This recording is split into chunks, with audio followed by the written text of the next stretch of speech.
Hello students, this is third video on third chapter squares and square root. In this chapter we will discuss exercise 3C. In this chapter we will learn two methods to find the squares of a given number, and these methods are called shortcut method. What are these two shortcut methods? First is column method and second one is diagonal method.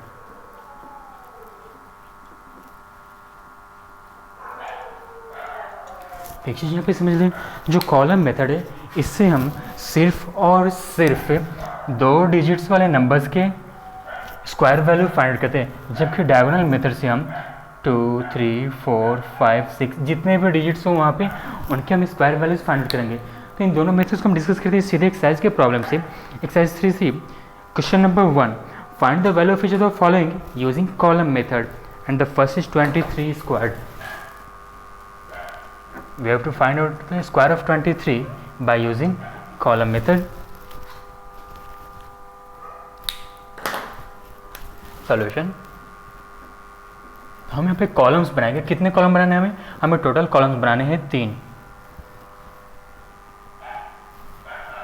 ये हो गया first column, second column and here is the third column. Numbering कर देते हैं. ये हो गया first column, second column और ये रहा थर्ड कॉलम. प्रीवियस वीडियो में यानी पार्ट 2 में हमने एक फॉर्मूला यूटिलाइज किया था, a plus B whole square is equals to A square plus 2ab plus B square. इसी फॉर्मूला को इस कॉलम में लिखेंगे. ए स्क्वायर को फर्स्ट कॉलम में, 2ab को सेकेंड कॉलम में और बी स्क्वायर को थर्ड कॉलम में. इनको भी सेपरेट कर लें. उससे पहले यहाँ पे मान लेंगे a इज इक्वल्स टू 2 और b के प्लेस पे यहाँ पे 3. ओके. अब वैल्यूज पुट करें. a, what is the value of a? 2. Square है ना यहाँ पे, तो स्क्वायर हमने कर दिया 2ab. 2 into the value of a is 2 and the value of b is 3. दोनों वैल्यूज को हमने ब्रैकेट में पुट कर दिया. Now b square, the value of b is 3, that is 3 square. तो 2 का स्क्वायर कितना हो गया? 4. यहाँ पे 2 2 ज़ा 4, 4 3 ज़ा 12 और यहाँ पे 3 3 ज़ा 9. अब उसके बाद से क्या करेंगे?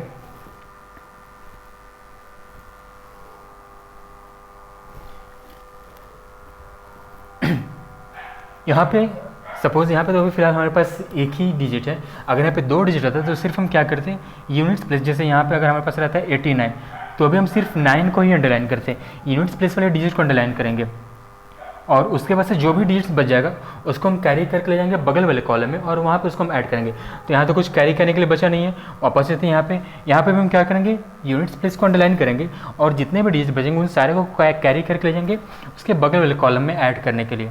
तो 1 यहाँ से कैरी होकर आ गया, यहाँ पर हम ऐड कर लेते हैं और ये हो गया 5. अब इस कॉलम में जितने भी डिजिट्स आएंगे उन सारे को अंडरलाइन कर ले.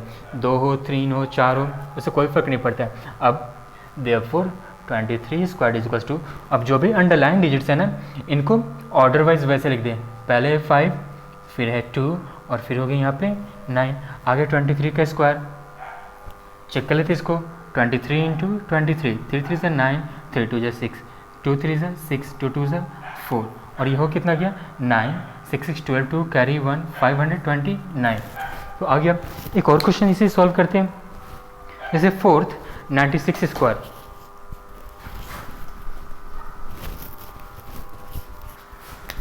Question number 4, 96 square.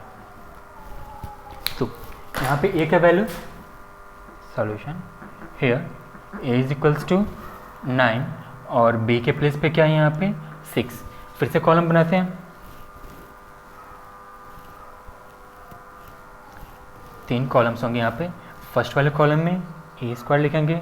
ये हो गया 2ab के लिए और ये हो गया b स्क्वायर के लिए. a स्क्वायर दैट इज 9 का स्क्वायर, 2, a का वैल्यू हो गया 9, b का वैल्यू यहाँ पे 6, फिर b का square that is 6 square. Bracket की कोई जरूरत नहीं, 2 डिजिट रहते तो हम वहाँ पे ब्रैकेट लगाते हैं. अब वैल्यूज कैलकुलेट कर लें. ये कितना हो गया 9 का स्क्वायर 81. यहाँ पे कितना हो गया 2 9 जा 18, 18 6 जा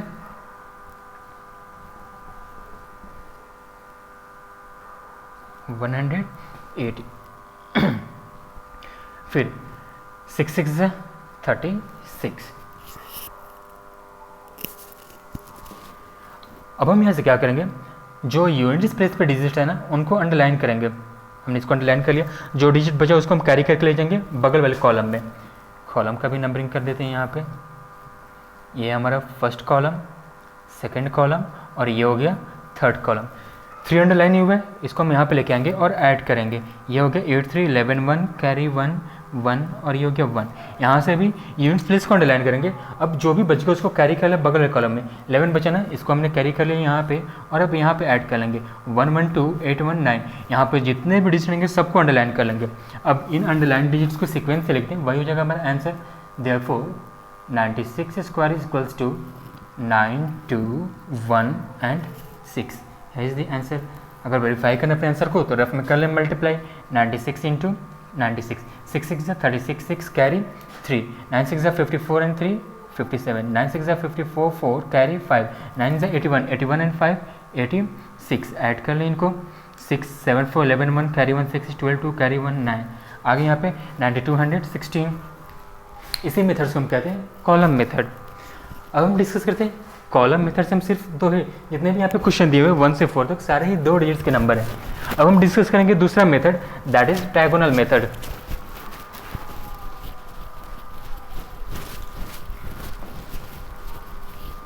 अब एग्जाम में सिर्फ कहते हैं use shortcut method to find the square of given number, तो आप दोनों में से किसी मेथड का इस्तेमाल कर सकते हैं। अगर वो 2 डिजिट का नंबर है तो, अगर वो 3 डिजिट का नंबर है 2 डिजिट वाले के सिर्फ कॉलम मेथड और डायगोनल दोनों इस्तेमाल कर सकते हैं। लेकिन अगर 3 डिजिट है तो 3 डिजिट वाले को हम कॉलम मेथड से नहीं फाइंड आउट कर सकते हैं। तो 3 डिजिट वाले जब भी निकलेंगे तो डायगोनल मेथड लिखेंगे। अब इसमें यहाँ पर डायगोनल मेथड के लिए क्वेश्चन शुरू थे 5 6 7 8। कुछ क्वेश्चन यहाँ से भी हम सॉल्व करते हैं।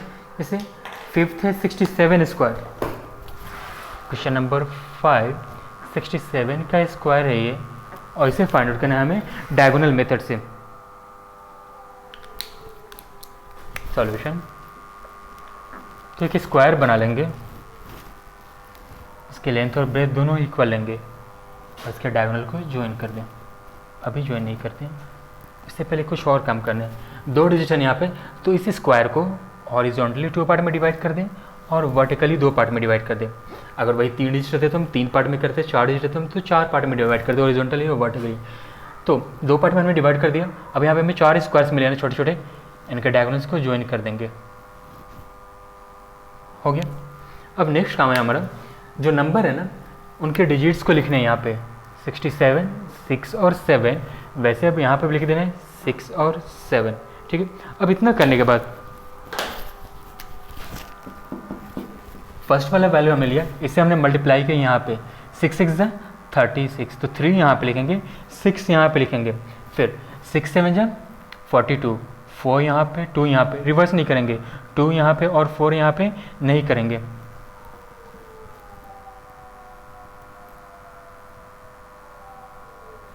अब सेम वही प्रोसीजर 7 के साथ फॉलो करेंगे। 7 6 42, 4 और 2, फिर 7 7 49। अब इन सारे को एरे साइन से ऐसे दिखा देंगे डायरेक्शन।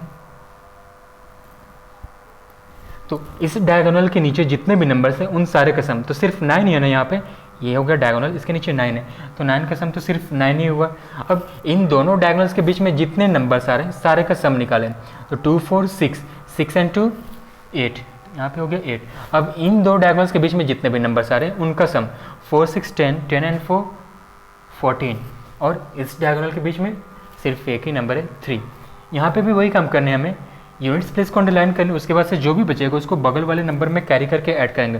तो 9, यहाँ से तो कुछ कैरी करने के लिए बचा नहीं, आ जाते हैं 8 पे, यहाँ पे हमने 8 को अंडरलाइन करके, यहाँ से भी कुछ कैरी करने के लिए नहीं है हमारे पास, वापस आते हैं 14 पे, यहाँ पे हमने यूनिट प्लेस को अंडरलाइन किया, यहाँ से कैरी हो गया 1 और ये इसके बगल में आ गया, उसमें हमने ऐड कर दिया 4।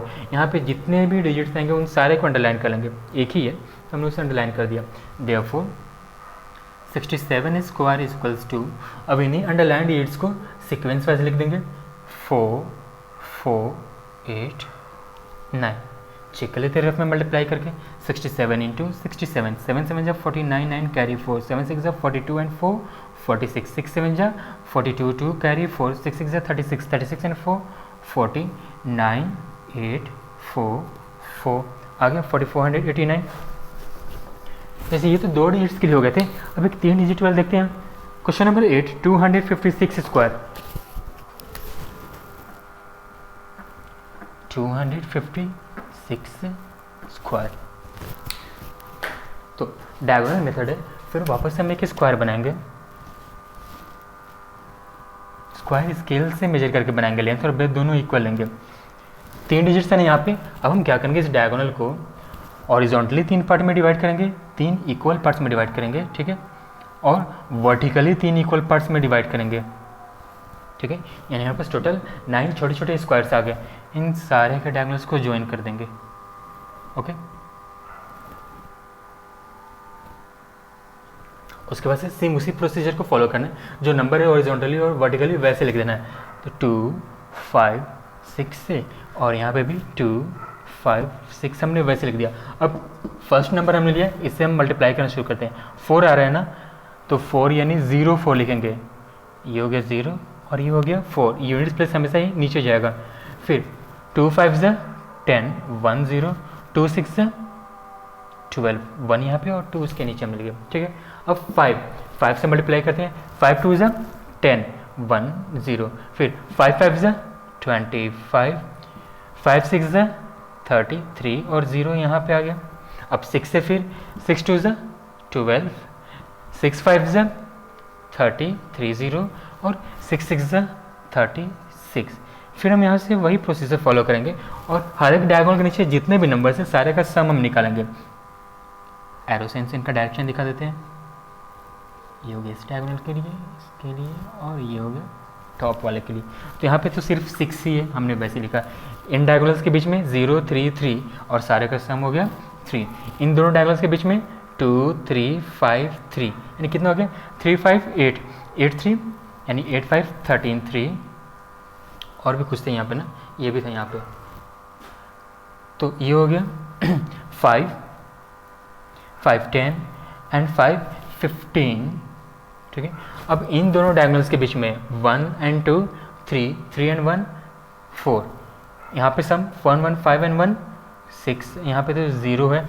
तो फिर से वही प्रोसीजर, यूनिट्स प्लेस को अंडरलाइन कर ले, जो बच रहे उसको कैरी कर ले। तो कुछ बचा नहीं कि हम यहाँ पे कैरी करके ऐड करें, यहाँ पे भी हमने यूनिट्स प्लेस को अंडरलाइन कर लिया, यहाँ से भी कैरी करने के लिए कुछ नहीं बचाएगा, ठीक है। यहाँ पे हमने यूनिट्स प्लेस को अंडरलाइन किया, यहाँ से 1 बचा, इसको हम कैरी करके बगल में लाएंगे और यहाँ पे ऐड कर देंगे, ये हो गया 5।